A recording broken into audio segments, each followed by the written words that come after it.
कक्षा 8 गणित सर्वसमीका ए धन बी धन सी पूरे के घात 2 बराबर ए घात 2 धन बी घात 2 धन सी घात 2 धन 2 ए बी धन 2 बी सी धन 2 सी ए का बोध। इसके बारे में एक आइडेंटिटी है ये, इस आइडेंटिटी का क्या कॉन्सेप्ट है ये पढ़ना है। तो ये 3 पदों के योग का वर्ग है। आप 2 पदों के योग के वर्ग वाली सर्वसमीका को पढ़े हैं। ए धन बी पूरे के घात 2 बराबर ए के घात 2 धन बी के घात 2 धन 2 ए बी। इसी आधार पर यह सर्वसमीका की जाएगी। इसमें ये ए धन बी धन सी पूरे के घात 2 को हम लोग इस प्रकार लिख सकते हैं, इसमें से ए धन बी को एक साथ कर दे ऐसे, तब सी को कर दे, इतने का वर्ग। अब ये और ये दोनों एक समान है। इसको इस तरह इसलिए लिखा जिससे ये 2 पदों के योग वाली वर्ग के 2 पदों के योग के वर्ग के सर्वसमीका का उपयोग करके लिखा जा सके। अब हम इतने पूरे को ए सपोज करेंगे, पूरे ए धन बी को, और सी को बी सपोज करेंगे, तब ये ए धन बी घाते 2 वाले से हो जाएगा। अब इसमें पहले होता है ए घाते 2, ये एक साथ है ए के स्थान, तो हो जाएगा ए धन बी पूरे के घात 2। फिर होता है दूसरे वाले पद का वर्ग, दूसरे पद के स्थान पर है सी का वर्ग, धन 2 गुणे पहला, पहला हो गया ए धन बी, दूसरा हो गया सी।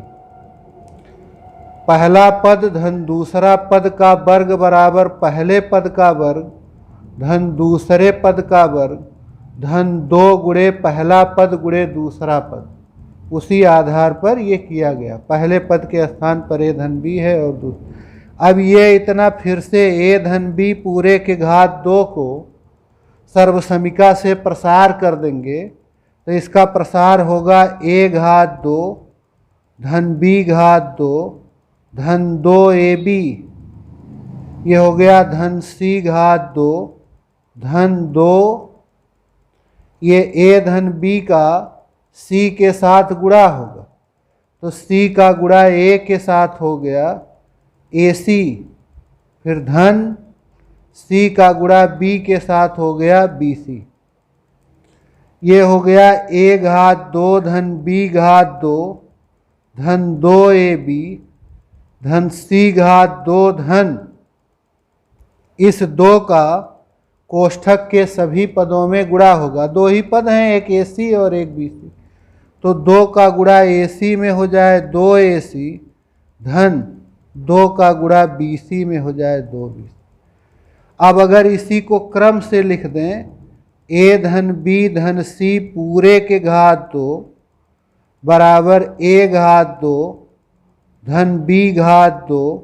अब इसे लिख दे धन सी घात 2 धन 2 ए बी। ये हो गया धन 2 बी सी और ये हो गया धन 2 सी ए। यही है ये सर्वसमीका। ये आइडेंटिटी है 3 पदों के योग का वर्ग। इसको 2 पदों के योग के वर्ग के आधार पर किया गया है। अब ये जो सर्वसमीका है, इसको हम लोग 2 तरह से प्रमाणित कर सकते हैं, सिद्ध कर सकते हैं। एक तो आंकिक सत्यापन कर ले। आंकिक सत्यापन में आप जानते हैं कि यदि हम किसी समता सूचक बीजीय कथन के अज्ञात राशियों के, चर राशियों के कुछ मान ले लें, चाहे जो मान ले लें, वही मान बाएं पक्ष में भी रखें और दाएं पक्ष में भी रखें, दोनों पक्ष का मान समान हो जाए तो वो सर्वसमिका हो। और अगर समता सूचक बीजीय कथन के इन चर राशियों के वेरिएबल के मान रखने पर केवल कुछ ही मानों के लिए दोनों पक्ष समान आए, बायां पक्ष दायां पक्ष, तो वो समीकरण होता है। और चाहे जो जो मान लेते रहें हम चर राशियों के, सबके लिए बायां पक्ष दायां पक्ष बराबर आए तो सर्वसमिका होता है। तो आइए सत्यापन करें। 3 चर राशियां हैं, 3 अज्ञात राशियां हैं ए बी सी, इनके कुछ मान ले लें। जैसे ये मान लें ए बराबर 2, बी बराबर 3, सी बराबर 4, तो बायां पक्ष हो जाएगा, बायां पक्ष वो है ए धन बी धन सी पूरे के घात 2, तो हो जाएगा यहाँ ए के स्थान पर 2, बी के स्थान पर 3, सी के स्थान पर 4, तो 2 धन 3 धन 4 पूरे के घात 2, ये हो गया 2 3 5 4 9 के घात 2, 9 के घात 2 आएगा 81। दायां पक्ष में रख दे ये मान तीनों अज्ञात राशियों के। दायां पक्ष है ए घात 2 धन बी घात 2 धन सी घात 2 धन 2 ए बी धन 2 बी सी धन 2 सी ए के स्थान पर 2, बी के स्थान पर 3, सी के स्थान पर 4 रख दे, ये रख देंगे। तो 2 का वर्ग 4, 3 का वर्ग 9, 4 का वर्ग 16, 2 दूना 4 तियाँ 12, 2 तियाँ 6 चौक 24, 2 चौक 8 दूना 16, ये सब जोड़ देंगे। 24 6 30, 10 40, 10 50, 2 52, 6 58, 10 68, 9 77, 4 81। तो बायां पक्ष और दायां पक्ष समान आ गया। ऐसे फिर अज्ञात राशियों के मान बदल दें हम लोग। जैसे 2 3 4 लिए थे, तो आपकी दूसरे मान ले लीजिए। दूसरा मान ले करके फिर से बायां पक्ष और दायां पक्ष में रखिए। आप देखेंगे कि हर बार बायां पक्ष दायां पक्ष समान आता है। तो ये एक सर्वसमिका है। इसका इस तरह से आंकिक सत्यापन किया जाता है। अब इसी सर्वसमिका को हम लोग ज्यामितीय विधि से भी सिद्ध कर सकते हैं। ज्यामितीय रूप से इसे सत्यापित करने के लिए एक ऐसा वर्ग ले लिया जिसकी भुजा हो गई यहाँ से यहाँ तक देखा जाए तो ए धन बी धन सी, इधर भी यही है ए धन बी धन सी, ये भी तब वही होगा। ये यहाँ से यहाँ तक ए, फिर ये बी, फिर सी, तो पूरी भुजा हो गई ए धन बी धन सी। इधर भी ए धन बी।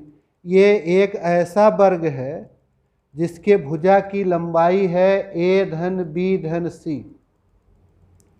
अब इस पूरे वर्ग की भुजा हो जाएगी ए धन बी धन सी, इसलिए इस वर्ग का क्षेत्रफल हो गया, वर्ग का क्षेत्रफल होता है भुजा का वर्ग, तो इसका क्षेत्रफल हो गया ए धन बी धन सी पूरे का वर्ग।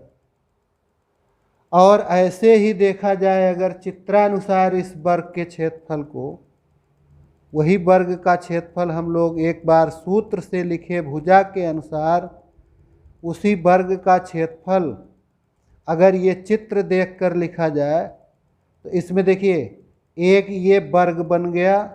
इस आकृति का कुल 9 भाग हैं। देखिए 1 2 3 4 5 6 7 8 9, इन 9 भागों का क्षेत्रफल जोड़ देंगे तो फिर वही बड़ा वर्ग का क्षेत्रफल बन जाए।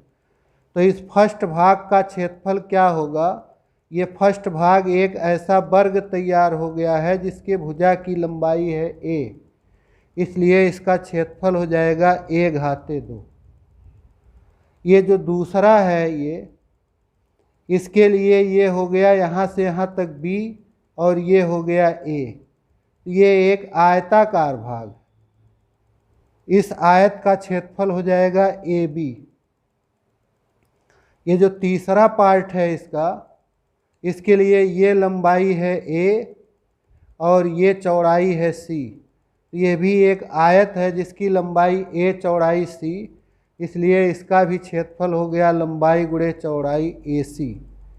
प्लस ये यहाँ देख लीजिए इस भाग के क्षेत्रफल को देखें तो यहाँ से यहाँ तक बी है और यहाँ से यहाँ तक ए, तो इस भाग का क्षेत्रफल हो गया ए बी।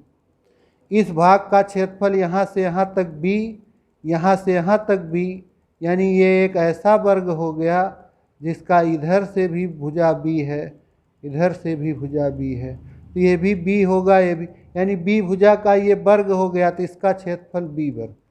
इस भाग का क्षेत्रफल अगर देखें तो ये लंबाई है बी और ये चौड़ाई है सी, इसलिए इसका क्षेत्रफल हो गया बी सी। इस भाग का क्षेत्रफल देखना हो तो ये चौड़ाई है सी और ये लंबाई है ए, तो इस भाग का क्षेत्रफल ए सी। ये देखें अगर एक तरफ से है ये सी और एक तरफ से है बी, तो इस आयत की क्षेत्रफल हो गया, लंबाई चौड़ाई है बी और सी, तो इसका क्षेत्रफल हो गया बी सी। और अंत में ये जो 9वां पार्ट है इसको आप ध्यान से देखें तो इसकी लंबाई भी है सी और इधर चौड़ाई भी है सी, तो ये एक वर्ग तैयार हो गया जिसका क्षेत्रफल हो जाएगा सी वर्ग। अब यही बराबर लिख सकते हैं ए घात 2 ए बी दो बार है, दोनों जुड़ के 2 ए बी। ऐसे ये बी सी दो बार है, दोनों जुड़ के 2 बी सी। फिर ये हो जाएगा 2 सी ए, दो बार ए सी कहो चाहे सी ए एक ही बार। और क्या है धन बी स्क्वायर धन सी स्क्वायर। तो इस प्रकार उसी वर्ग का क्षेत्रफल एक बार आया है ए धन बी धन सी पूरे घात 2, और उसी वर्ग का क्षेत्रफल एक बार ये आया है। इसको अगर क्रम से लिख दें ए घात 2 धन बी घात 2 धन सी घात 2 धन 2 ए बी धन 2 बी सी धन 2 सी ए। तो ये हो गया सत्यापन इस सर्वसमीका का। इस प्रकार ज्यामितीय विधि से सत्यापन करेंगे। धन्यवाद।